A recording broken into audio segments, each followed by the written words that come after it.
What would Auburn beating Kentucky mean for Hugh Freeze?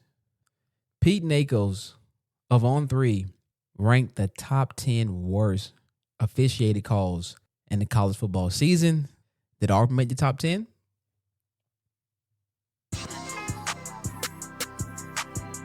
This is the Third Down Conversation. Let's talk about it.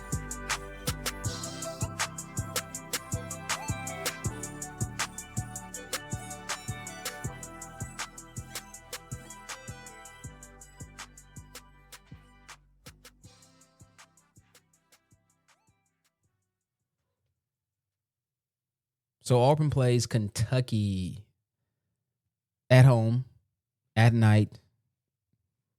Jordan Harris going to be rocking.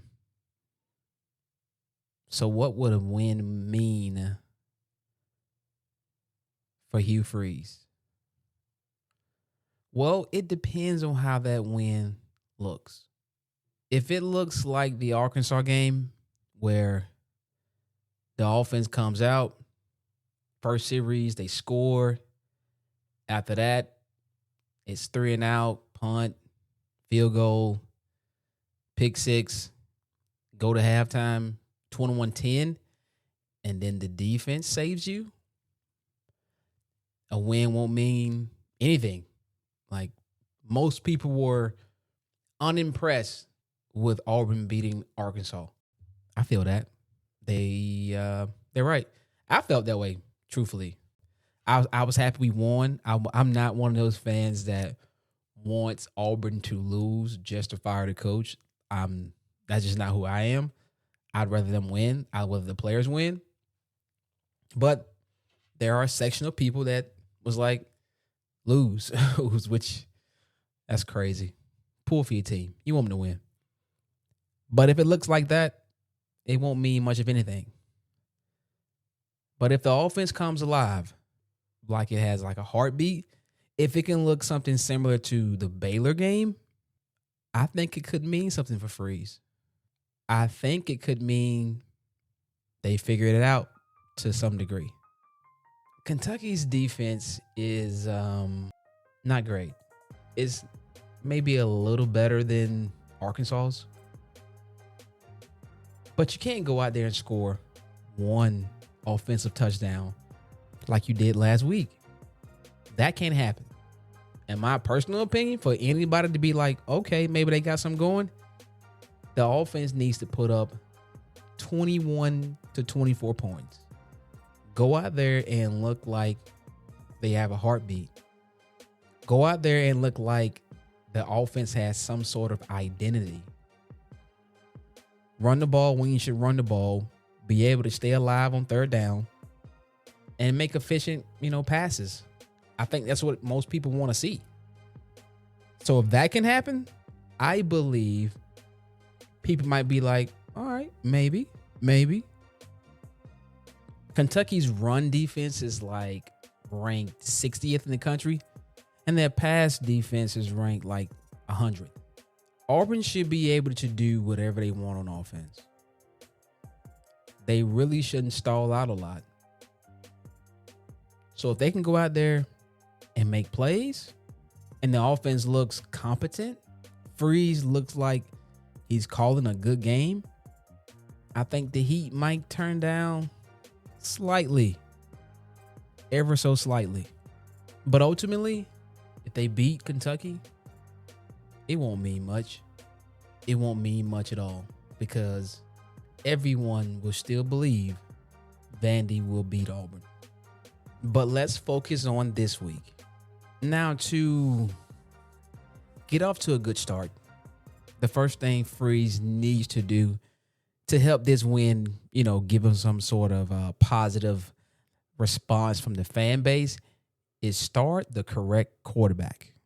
As of this recording, Freeze is still undecided of who's going to start. There are reports that Ashton Daniels will be the starter, but Freeze has not come out and said it. What he has said was, it's tough. I don't know. Both guys are playing well in practice.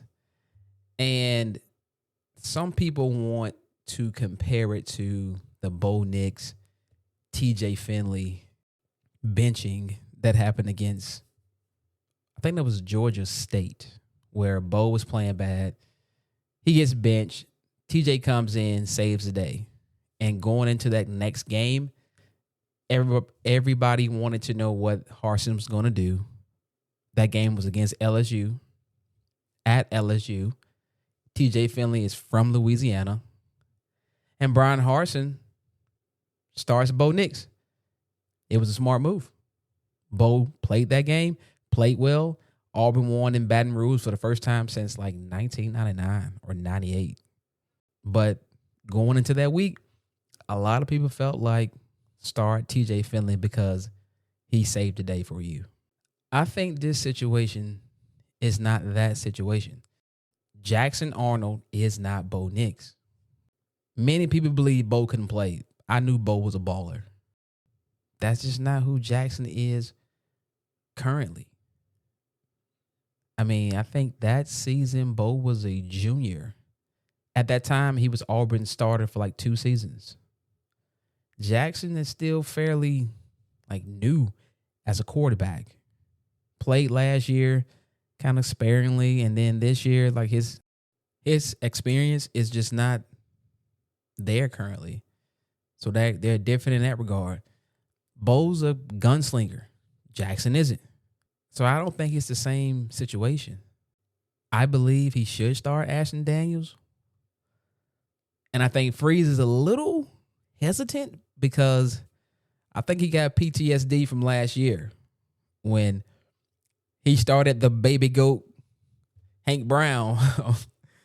And Hank played well against New Mexico. But against Arkansas, he had 3 first half interceptions. And then he brings back in Thorne. And, we had to ride with Thorne the rest of the way. So I think Freeze doesn't want to make that mistake twice, where I'm going to bench a guy, start this guy. He sucks in the first half. Then I got to go back to Jackson because from a confidence standpoint, Jackson can't take that. Freeze has been trying to protect Jackson Arnold's confidence from day one. So if you bench him, that needs to be it. Like, he's done as far as throwing passes at Auburn unless somebody get hurt. And I don't think Freeze is ready to close that book. So don't be surprised if Jackson starts. But if he does start and they announce him on the jumbo board, the fans will boo him. And look, that's not going to be good for his confidence either. Like, and I hate that for him. I do. But that's the world we live in currently. I wish the fans wouldn't boo him. I wish they wouldn't, but that's what's going to happen. They're going to boo Jackson and they're going to boo Freeze. And that's just a bad look. You got to roll with Ashton on this one. Freeze said himself he looked more confident. He looked more poised. And that the team responded to him. Sounds like a starting quarterback to me.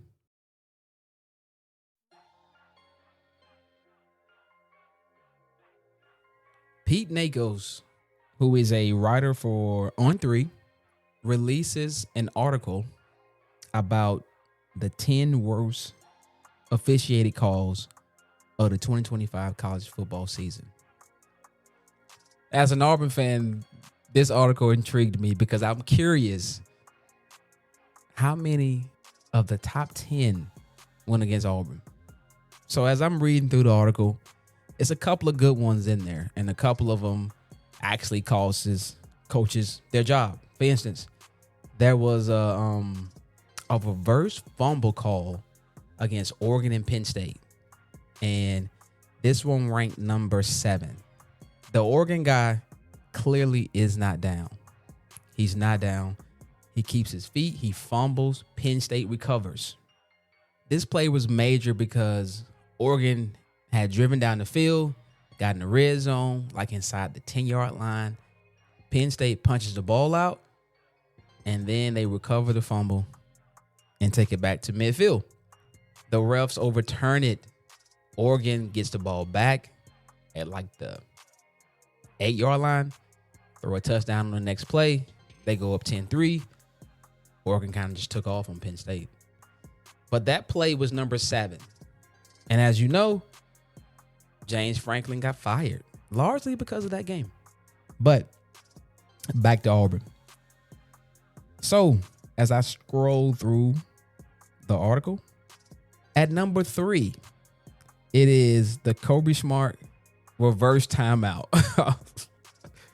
If you don't remember, Auburn is playing Georgia. The score is 10-10 at the time. Correction, the score is 13-10. Georgia has the ball. It's like 3rd and 9. And the clock is running down. You can see Kirby Smart sprinting up the sideline, clearly motioning his hands and his mouth, saying timeout. Pause right there. When a coach does that on any circumstance, football, basketball, they are trying to get a timeout. That's usually what's happening there. Kirby Smart runs up, clearly calling for a timeout. You can read his lips. You can see his hand motions. He gets to the head referee, who has on the white cap, and the referee is about to step in and give him a timeout. They literally step in and they stop the play. Kirby Smart looks at the ref and says that he was saying that one of the Auburn defenders were clapping. That head referee accepts that as a response, resets the game clock, resets the whole thing. Like just takes Kirby Smart at his word at the heat and height of competition. Georgia got a redo, and luckily Auburn was able to hold, I want to say. I think Georgia missed a field goal or something like that, but it should have been a 5-yard penalty. At worst, it should have been a 5-yard penalty. At number 2, it is the Oklahoma hideaway tactic touchdown against Auburn.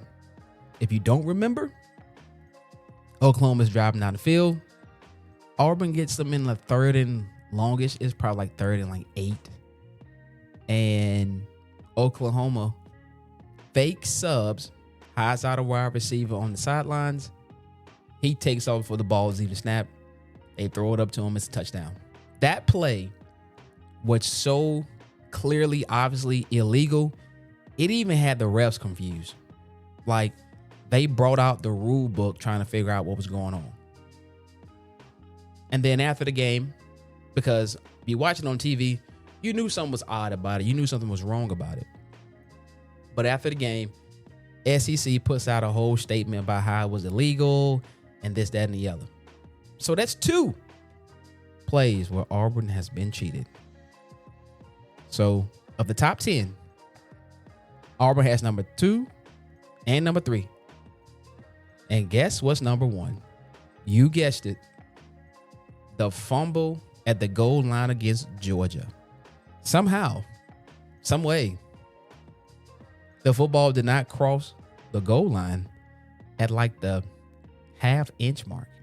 The ref ruled that it got punched out, but the rules analyst on TV said it was a touchdown. The commentator says it was a touchdown. All across social media says it was a touchdown, but the SEC referees on the field said, nah, he didn't break the plane, which all you need is the tip of the football to do. Just the tip to cross the plane. And they said no. Shortly after that, one of the referees was permanently suspended, aka fired, because it's just from that game alone, 9 complaints were filed. Correction, 11 complaints were filed and 9 were validated. What are we doing? What are we doing?